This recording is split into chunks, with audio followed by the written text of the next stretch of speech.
Star Leta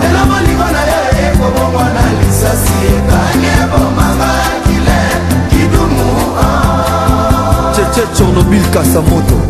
Didi Kinwani Jano Kabuya Martini Roko.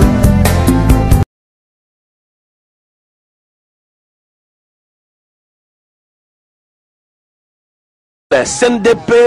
oyo ezali parti politique monene na bamboko oyo pe ekumba makana Philippe Gafichi président national basalaki événement moko ya monene mokolo ya samedi awa na siège ya Alliance pour la majorité présidentielle AMP tango bakitaki pona ko signer charte ya AMP avec coordonnateur na bango na pointe Bishop Jean-Marie Runiga avec un partenaire idéologie. CNDP ici est comme déjà membre effectif ya AMP. Mpoete na bomoko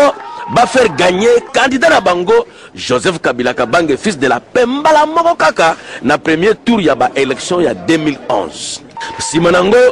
koya gialo moko ya bakonzi ya AMP apesa ki mokanda o ezali ko lakisa ke liste ki ezali te CNDP ekomi penza na ngambo ya AMP. Mbala moko ba matisi bendele na bango esika ba drapeau ya ba parti politique nyonso membre ya AMP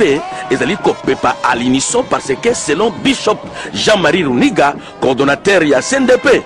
lokola vision na bango ezali ya koluka restauration ya congolais pe ya Congo bazana bango na agenda caché te boyoka lokole le lot de signer charte à alliance disons charte à AMP na combo ya président national Philippe Gafichi CNDP le lot est s'engager pour na soutenir président de la République Joseph Kabila Kabange et puis l'amener aux élections il y a 2011. Ndeko ya Congo ndi melangai ke awa CNDP et comme membre effectif ya AMP boye na miso ya nzambe pe ya bato nyonso boye bake